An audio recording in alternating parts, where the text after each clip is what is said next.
আপনাদের কমরেড বলেছে যে আমাদের মিটিং শুরু করতেই অনেকটা বিলম্ব হয়েছে। এখন রাতও হয়েছে, কমরেডরা এসেছেন, তারা বাড়ি ফিরবেন। যে সমস্ত মানুষ এখানে এসেছেন তাদেরও নিজেদের কাজে ব্যস্ত হতে হবে, যুক্ত হতে হবে। কিন্তু এই এলাকার প্রার্থী হিসেবে কিছু কথা, কিছু আহ্বান, কিছু আবেদন আমার আপনাদের কাছে থাকবে। আমি বিশ্বাস করি মাইকের আওয়াজ যতদূর পর্যন্ত পৌঁছচ্ছে, তাতে এমন মানুষ রয়েছেন যারা আমাদের রাজনীতিতে বিশ্বাস করেন না। কেউ হয়তো তৃণমূলকে সাপোর্ট করেন, ভোট করেন, কেউ হয়তো বিজেপিকে করেন, কারণ হয়তো নির্দিষ্ট কোনো দল নেই। প্রতি নির্বাচনে নিজের মতো করে ভেবে চিনতে সময় সুযোগ বুঝে তারা ভোট দেন। এখন যে মানুষ তৃণমূলকে ভোট দেন, যে মানুষ তৃণমূলকে ভোট দিয়েছেন, সেই মানুষের কাছে আমার আহ্বান। আমি জানি 2011 সালে আপনারা পরিবর্তনের জন্য ভোট দিয়েছেন। 34টা বছর আমরা সরকারে ছিলাম, হয়েছিল তো গন্ডগোল, বেশ কিছু গন্ডগোল আমাদের হয়েছিল শেষের কয়েকটা বছর। এমন অনেক কিছু কাজ আমরা করেছি যে আমাদের করার কথা ছিল না, অপরাধ হয়েছে, ভুল হয়েছে। আপনাদের মনে হয়েছিল আমাদের এই অপরাধের শাস্তি দেওয়া উচিত, আপনারা শাস্তি দিয়েছেন। 11 সালে আপনারা পরিবর্তন করেছেন, মমতা ব্যানার্জিকে ভোট দিয়েছেন, দুহাত ভরে আশীর্বাদ দিয়েছেন। আমরা সেই জনাদেশ মাথা পেতে নিয়েছি। হাজার হাজার কমরেড আক্রান্ত হয়েছে এই এলাকায়, বাড়িঘর ভাঙচুর করা হয়েছে, ছেলেমেয়েরা কলেজ যাওয়া বন্ধ করে দিতে বাধ্য হয়েছে, পড়াশোনা বন্ধ হয়ে গেছে, চাকরি বাকরি চলে গেছে অনেকে। সাধারণ মানুষ, গরিব মানুষ, খেটে খাওয়া মানুষ, তার অন্য সংস্থান, হয়তো কেউ গাড়ি চালাতেন, কেউ টোটো চালাতেন, কেউ রিক্সা চালাতেন, ট্যাক্সি চালাতেন, বন্ধ করে দিতে হয়েছে। আমরা অপরাধ করেছি, আমরা সাজা পেয়েছি, মেনে নিলাম। তারপরে 15টা বছর কেটে গেছে, 2026 সাল। যে মানুষ 2011 সালে পরিবর্তনের জন্য ভোট করলেন, যাদের মনে হলো গণতান্ত্রিক পরিসরে পাল্টে দেওয়াটা উচিত, পাল্টে দেওয়াটা নিয়ম, কারণ যদি ভুল ত্রুটি হয়ে থাকে তার আর সরকারে থাকা উচিত না, আমি আপনাদের বলবো এই 15 বছরে কি যথেষ্ট ইনাফ ভুল ত্রুটি তৃণমূল করেনি? 34টা বছর আপনারা ক্ষমতায় দিয়েছিলেন, আমাদের সরকারে ছিলাম আমরা।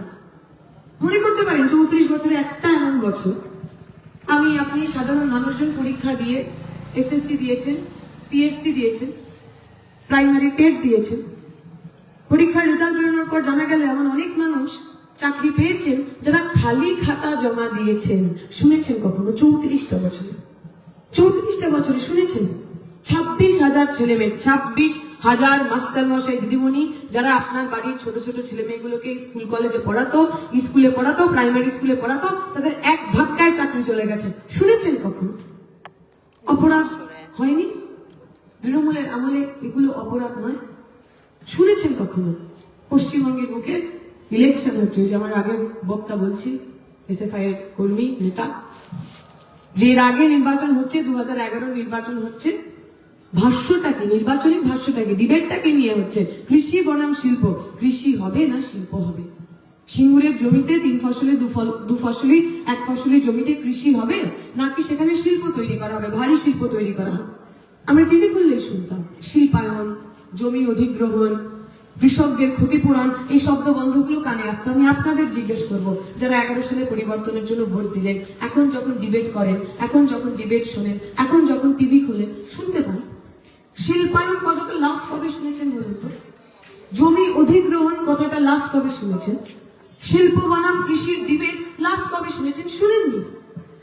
আপনি নির্বাচনে যাচ্ছেন, নির্বাচন হচ্ছে, নির্বাচনের মূল কথা হচ্ছে হিন্দু মুসলমান, রোহিঙ্গা বাংলাদেশি, মন্দির বানানো হবে না মসজিদ বানানো হবে? হুমায়ুন কবিরদের মতো ক্রিমিনালরা মাইকে দাঁড়িয়ে বলছেন মুর্শিদাবাদে যে ওরা 70%, হিন্দুরা এখানে 30%, আমরা চাইলে কেটে গঙ্গায় ভাসিয়ে দেবো। ভাবতে পারিনি স্পর্ধা 34 বছরে কোন মানুষের হয়েছিল বাংলায় দাঁড়িয়ে সাম্প্রদায়িক কথা বলে? 34 বছরে কোন শুভেন্দু অধিকারী বলতে পেরেছিল ধর্ম নিরপেক্ষতা চলবে না? ধর্ম নিরপেক্ষতা মানে কি? ধর্ম নিরপেক্ষতা মানে ধর্ম বিরোধিতা না। আপনার মন্দিরে যাওয়ার ইচ্ছা, আপনি মন্দিরে যাবেন, কারোর গুরুদুয়ারাতে যাওয়ার ইচ্ছা, সে গুরুদুয়ারায় যাবে, কার চার্চে যাওয়ার চার্চে যাবে, কারোর মসজিদে যাওয়ার মসজিদে যাবে। আর যাদের কোথাও যাওয়ার ইচ্ছা নেই সে কোথাও যাবে না। আর কারোর যদি ইচ্ছা হয় সে সবটাতেই যাবে, সে সবটাতেই যাবে। আমাদের সংবিধান আমাদের ধর্ম চারণ করার পুরো অধিকার দেয়। ধর্ম নিরপেক্ষতা শব্দের অর্থ হলো আমার যে চেয়ার, মুখ্যমন্ত্রী, প্রধানমন্ত্রী, সরকার, তার গায়ে কোনো ধর্মের রং লাগবে না। সরকার ইমাম ভাতা, মুয়াজ্জিন ভাতা দেবে না, সরকার পুরোহিত ভাতা দেবে না, সরকার মন্দির তৈরি করবে না, মসজিদ তৈরি করবে না, দুর্গাঙ্গন তৈরি করবে না, পুজোতে টাকা দেবে না, ইফতারের জন্য টাকা দেবে না, ঈদের জন্য টাকা দেবে না। এইটা ছিল সরকারের কাজ। সরকারে যারা বসে আছেন তারা নিজের ধর্মকর্ম করবেন, কিন্তু সরকার ধর্মতে ইনভলভ হবে না, তারা তাতে যুক্ত হবেন না। এইটা ধর্মনিরপেক্ষতা?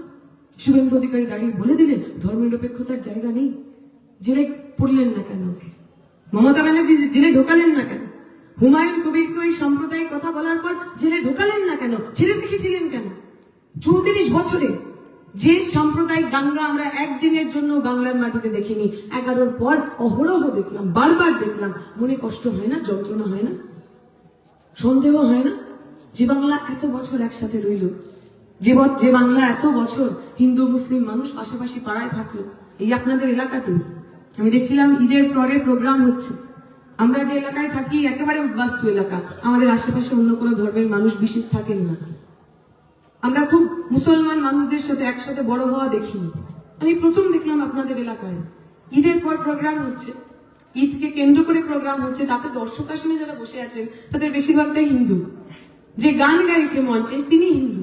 আমি ভাবতে পারি না, আমার অবাক লাগলো, যেটা তো বাংলার সংস্কৃতি ছিল। ওলাই চণ্ডীতলা বলে আপনাদের এখানে একটা জায়গা আছে। ওলাই চণ্ডী কে? ওলা বিবি কে? যে সময় কলেরা হতো, কলেরাতে মানুষ মরে যেত, হিন্দু মুসলিম মানুষ দুজনে মিলে ওলা বিবির পুজো করতেন, ওলাই চণ্ডীর পুজো করতেন। মনে হতো এই দেবী বোধহয় আমাদের বাঁচাবেন। ওলা বিবি একজন মুসলমান মানুষ, তাকে হিন্দুরা পুজো করে। ওলাই চণ্ডী একজন হিন্দু মানুষ, হিন্দু দেবী, তাকে মুসলমানরা পুজো করে। সুন্দরবনে আমরা শুনেছিলাম বনবিবির কথা। বনবিবি একজন মুসলমান মহিলা, যাকে হিন্দু মুসলমান দুজনে মিলেই পুজো করে, যাতে সে যখন বনে কাঠ কাটতে যাবে, মধু সংগ্রহ করতে যাবে, সে যেন বাঘের হানায় না মরে যায়। ভাবতে পারেন? ধর্ম নিরপেক্ষতা, দুটো সংস্কৃতির, দুটো ধর্মের, দুটো বিশ্বাসের পাশাপাশি থাকার এমন উদাহরণ সারা ভূভারতে হয়তো অনেক কম আছে। এই বাংলার মাটি হঠাৎ করে এই ধর্ম নিয়ে এত রাজনীতি করছে কেন? এখানে ধর্ম নিয়ে এখানে এত কথা হচ্ছে কেন? ধর্ম নিয়ে কথা হচ্ছে যাতে আপনি প্রশ্ন না করতে পারেন। মমতা ব্যানার্জি তো বলেছিলেন নির্বাচনে জিতে আসলে 2 কোটি লোকের চাকরি হবে, চাকরি কোথায় গেল? ধর্ম নিয়ে কথা হচ্ছে যাতে নরেন্দ্র মোদী যে আচ্ছে দিনের কথা বলে, পশ্চিমবঙ্গের ছেলেমেয়েরা সারা দুনিয়া জুড়ে, সারা দুনিয়া, আমি সারা ভারত বলছি না, সারা দুনিয়া জুড়ে ইন্টেলেকচুয়াল, বুদ্ধিজীবী যে মানুষ লেখাপড়া করে, পড়াশোনা করে, বিজ্ঞানী, ডাক্তার, প্রফেসর, এদের মধ্যে বাঙালিদের নাম উঠে আসতো। সেই বাঙালি স্কুল কলেজ বিমুখ হয়ে গেল কি করে? ভাবেন না আপনারা? পাশে দেখবেন গ্রামের এলাকায় ছোট ছোট মেয়েদের বিয়ে হয়ে গেছে, 18-19 বয়স, কারোর আরো কম, 16-17, মুখ দেখে বুঝতে পারছেন বিয়ে হয়ে গেছে একদম অল্প বয়সে। ওদের তো স্কুলে যাওয়ার কথা ছিল। যে 8,000 স্কুল বন্ধ হয়ে গেল, যে 4 লাখ ছেলে মেয়ে স্কুল ছুট হয়ে গেল, সেই কারণেই তো বাচ্চাগুলোর বিয়ে হয়ে গেল। ভয় হয় আমার, রাজনৈতিক ব্যক্তিত্ব হিসেবে নয়, সিপিএম এর কর্মী দীপশিতা হিসেবে নয়, একজন বাঙালি দীপশিতা হিসেবে আমার ভয় হয় আমার আগামী প্রজন্ম কোথায় কি দাঁড়াবে। বাংলার সংস্কৃতি, বাঙালির সংস্কৃতি, চিন্তা ভাবনা, প্রশ্ন করা, যুক্তি, লেখা, কবিতা, সিনেমা বানানো, এই সব যে আমরা করতাম, গান গাইতাম, গল্প লিখতাম, রবি ঠাকুরের আমরা আমাদের পূর্বপুরুষ বলি, আমরা নজরুল ইসলামকে আমরা আমাদের পূর্বপুরুষ বলি, সত্যজিৎ রায়দের আমরা আমাদের পূর্বপুরুষ বলি। কোন বাঙালি, কোন বাঙালি জাতি আগামী দিনে পশ্চিমবঙ্গে থাকবে? আমার ভয় হয়। আর সেই ভয় থেকে আপনাদের কাছে এসেছি, সেই ভয় থেকে আপনাদের কাছে এসে বলছি যে বাংলাকে বাঁচাতে হবে। পশ্চিমবঙ্গে মমতা ব্যানার্জি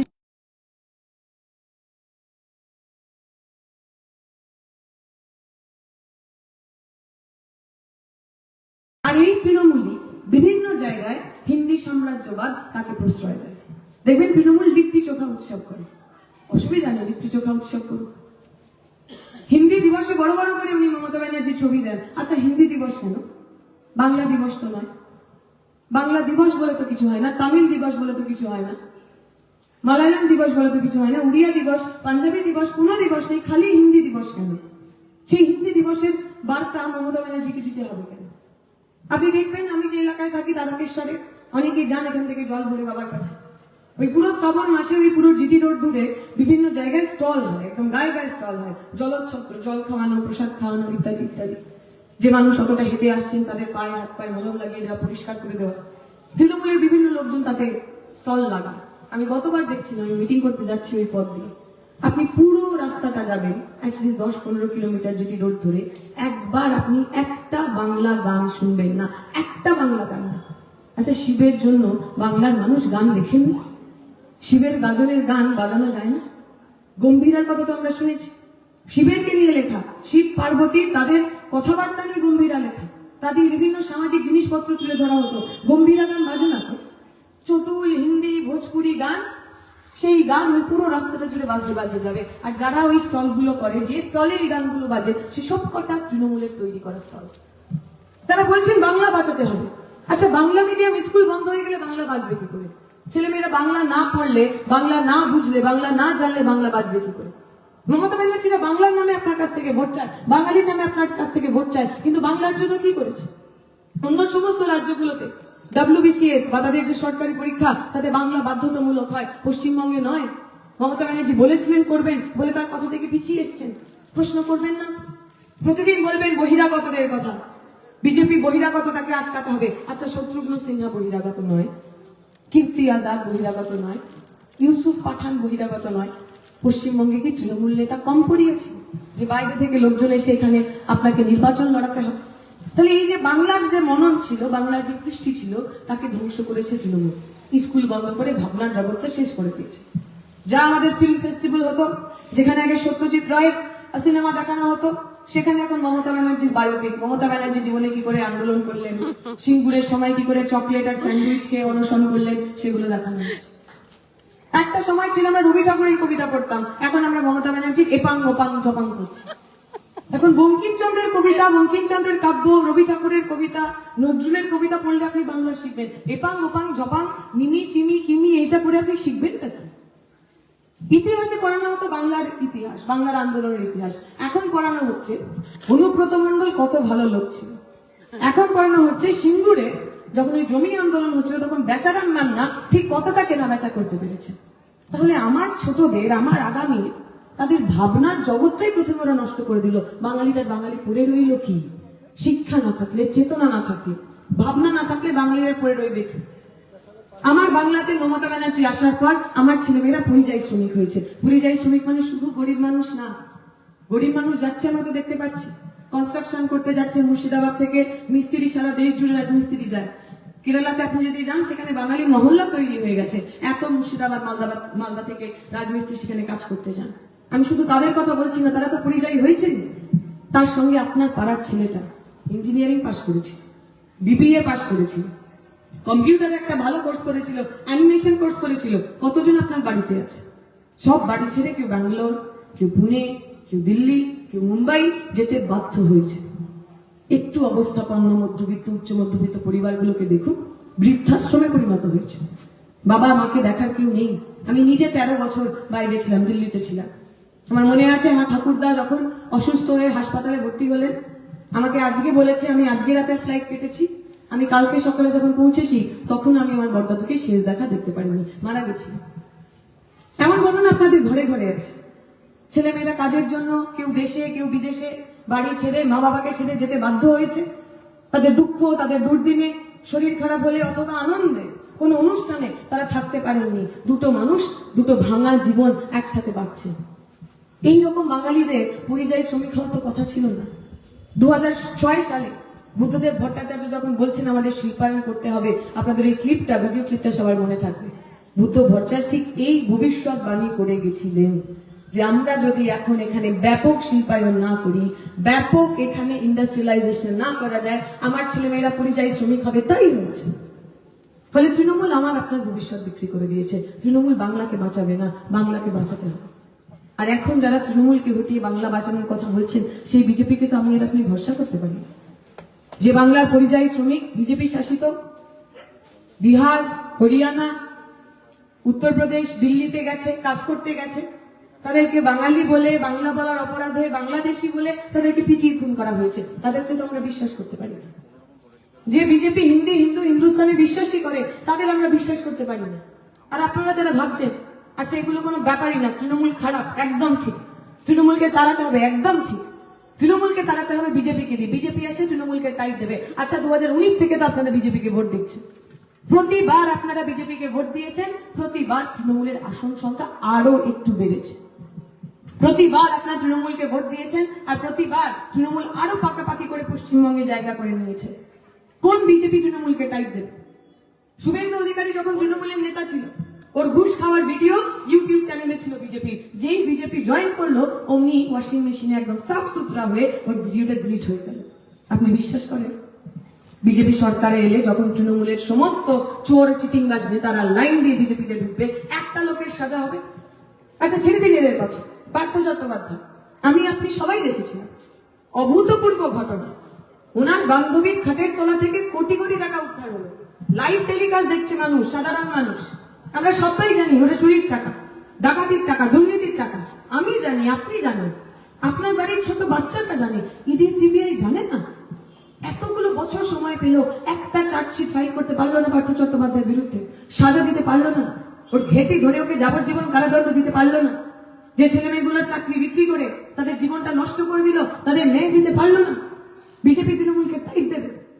অনুব্রত মণ্ডল আগে মাছ বিক্রি করতেন, তারপরে তৃণমূলের নেতা হলেন। রাইস মিলের দরজা খুলে যা গাড়ি দেখা গেল, আমার বাবার 14 পুরুষের সম্পত্তি বেশি দিলে অত টাকা আমি পাবো না। মাছ বিক্রি করে ও টাকা জমায়নি। ও নাসার সায়েন্টিস্ট নয় যে প্রচুর বক্তৃতা দেয়, বোম মারবো, পুলিশকে বোম মারবো, একে নকুলদানা খাওয়াবো, তাকে চরম চরম ঢাক বাজাবো, আর মানুষ এসে ওকে উপর থেকে টাকা দিয়ে যায় না। চুরির টাকা, দুর্নীতির টাকা, লুটের টাকা। আমি জানি, আপনি জানি, আপনার বাড়ির ছোট বাচ্চাটা জানে, ইডি সিবিআই জানে না, প্রমাণ করতে পারছে না।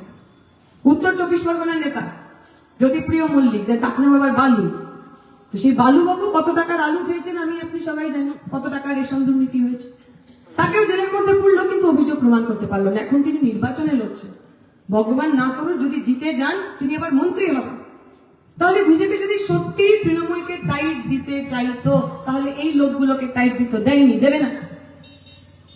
তিলোত্তমার কথা বলছিলাম আমরা। তিলোত্তমার মা বাবাকে নিয়ে যখন বিজেপির লোকেরা দিল্লিতে গেছিল, অমিত শাহ দেখা করেনি, নরেন্দ্র মোদী দেখা করেনি। যদি সত্যি তারা তিলোত্তমার ন্যায় দিতে চাইতো, সিবিআই এর গতি প্রকৃতি, সিবিআই এর তদন্তের গতি প্রকৃতি এমন হতে পারতো না। পশ্চিমবঙ্গ সরকারের রিপোর্টকে তারা সমর্থন করতো না। বিজেপি যদি সত্যি তৃণমূলকে টাইট দিতে চাইতো, তাহলে এই লোকগুলো রাস্তায় ঘুরে বেড়াতো না, জেলের মধ্যে থাকতো। আমরা বলছি, আমাদের ভরসা করুন, যদি সত্যি আপনি তৃণমূলকে টাইট দিতে চান। 34টা বছর আমরা আমাদের টাইট দিয়ে রেখেছিলাম। 34টা বছর তৃণমূল নিজের জায়গায় ছিল। আপনারা যদি আমাদের সঙ্গে থাকেন, আপনারা এখানে ইতিহাস রচনা করেছিলেন 2016 সালে। 2011-র পর যে যে জায়গায় তৃণমূল জেতার পরে আরেকবার হেরেছিল, সে হলো উত্তর দমদম। আমি আপনাদের বলছি, আপনারা আমাদের সঙ্গে থাকুন।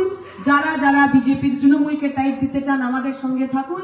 আপনাদের নেতা শ্রমিক বন্দ্যোপাধ্যায় যেমন বলেছেন চোখ বন্ধ করে ভোট দেওয়ার কথা, আমরা আপনাদের কাছে হাত জোর করে অনুরোধ করছি, তৃণমূলকে টাইট দিতে চাইলে 29 তারিখ চোখ বন্ধ করে কাস্তে হাতুড়ি তারা চিহ্নে ভোট করুন। আমরা সবাই মিলে তৃণমূলকে 4 তারিখ এই বাংলা থেকে উৎখাত করব, উত্তর দমদম থেকে হারাবো।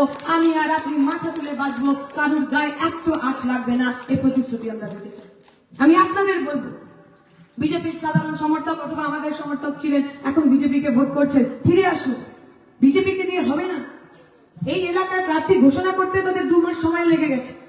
এই এলাকার যিনি প্রার্থী হয়েছেন, আমি তাকে ব্যক্তিগতভাবে, আমার তার সঙ্গে কোনো বৈরিতা নেই, কিন্তু আমরা যখন আমাদের পোস্টার বানাই, আমরা কি লিখি? ছাত্র আন্দোলনের নেত্রী দীপশিতা ধর, কলতান দাসকে লিখি যুব আন্দোলনের নেত্রী কলতান দাসগুপ্ত। কোথাও লিখি না আমার বাবার নাম অনুপ ছিল, অতএব আমাকে ভোট করুন। আমরা দেখলাম এখানে যিনি বিজেপির প্রার্থী, তিনি কে সেটা বোঝানোর জন্য তিনি কাকা ছিলেন বা তার পরিবারের যে তার ছবি দিয়ে বলতে হচ্ছে উনি ওনার ভাতুষভুক্ত, তাই ওনাকে ভোট করুন। যার নিজের আইডেন্টিটি নেই, নিজের পরিচিতি নেই, সে আমার আপনার পরিচিতি বাঁচাবে কি করে? সে আমার আপনার হয়ে লড়বে কি করে? আমার তার সঙ্গে ব্যক্তিগত বৈরিতা নেই। উনি ভালো মানুষ খারাপ মানুষ আমি জানি না, কিন্তু আমি মনে করি রাজনীতিটা ঠিক পরিবার সূত্রে পাওয়া যায় না। আমার দাদু এমএলএ ছিল বলে আমাকে ভোট করবে, আমার বাবা মন্ত্রী ছিল বলে আমাকে ভোট করবে, আমার ঠাকুরদার নেতা ছিল বলে আমিও নেতা হব। এই কালচারে, এই সংস্কৃতিতে আমরা বিশ্বাস করি না। আমরা রাজতন্ত্রে বিশ্বাস করি না, যে রাজার ছেলে রাজা হবে আর মন্ত্রীর ছেলে মন্ত্রী। আমরা উল্টোটাই বিশ্বাস করি। মানুষ লড়াই, আন্দোলন, সংগ্রামের মধ্যে দিয়ে নিজের যোগ্যতা, নিজের রাজনীতির মধ্যে দিয়ে নিজের জায়গা তৈরি করেন। তাই বিজেপিকে দিয়ে তৃণমূলকে হারানো যাবে না। আমি 2010 থেকে পশ্চিমবঙ্গে রাজনীতি করি, তারপরে 2013 থেকে জেএনইউতে রাজনীতি করেছি। তৃণমূল বিজেপি দুজনের বিরুদ্ধেই রাজনীতি করার, লড়াই করার, আন্দোলন করার অভিজ্ঞতা আছে। আমি আপনাদের সবার কাছে আহ্বান জানাবো, অনুরোধ করবো, এই একটা বার আপনারা আমাদের সঙ্গে থাকুন। তৃণমূলকে কিভাবে হারাতে হয়, তৃণমূলকে কিভাবে তাড়াতে হয়, আমরা ইতিহাসের পুনরাবৃত্তি করব। 4 তারিখ লালে লাল হবে উত্তর দমদম এলাকা। আমি আর আপনি একসাথে বিজয় মিছিলে হাঁটবো। আমি আমার কথা দীর্ঘায়িত করবো না। আমার এক দাদা আমাকে কথা বলতে বলেছে, সেই দাদাও এখানে আছে। আমি নিয়ে 4-5টা জায়গায় সেটা বলে ফেলেছি। তো দাদা বললো যে এর আগে মানুষ এরকম করছিলেন যে ইন্ডিকেটরটা দিচ্ছিলেন লেফট, কিন্তু চলে যাচ্ছিলেন রাইট। মানে বলছেন আমাদের সঙ্গেই আছি, আপনাদের সঙ্গেই আছি, কিন্তু ভোটটা দিচ্ছিলেন তৃণমূল অথবা বিজেপিকে। দাদা বলছে এবার একটুখানি হাওয়াটা নাকি বদলে গেছে। এবার অনেক মানুষ যারা রাইটে ইন্ডিকেটর দিচ্ছে তারা 29 তারিখ আসলেই বাম দিকে মুড়বে, তারা আমাদের সঙ্গে থাকবে, তারা কাস্তে বাকি তারাই থাকবে। আমরা আশা করব আপনাদের আগামী বিধায়িকা হিসাবে জাত ধর্ম নির্বিশেষে, দলীয় রাজনীতি নির্বিশেষে, প্রত্যেক বেকারের কাজের জন্য, প্রত্যেক মানুষের বাঁচার জন্য, প্রত্যেক বাঙালির মাথা উঁচু করে বাঁচার অধিকারের জন্য আমরা একসাথে লড়বো, আপনাদের সঙ্গে কাঁধে কাঁধ মিলিয়ে লড়বো। এই আশা ভরসা রেখে আমার কথা শেষ করছি। সবাইকে অনেক অনেক ধন্যবাদ।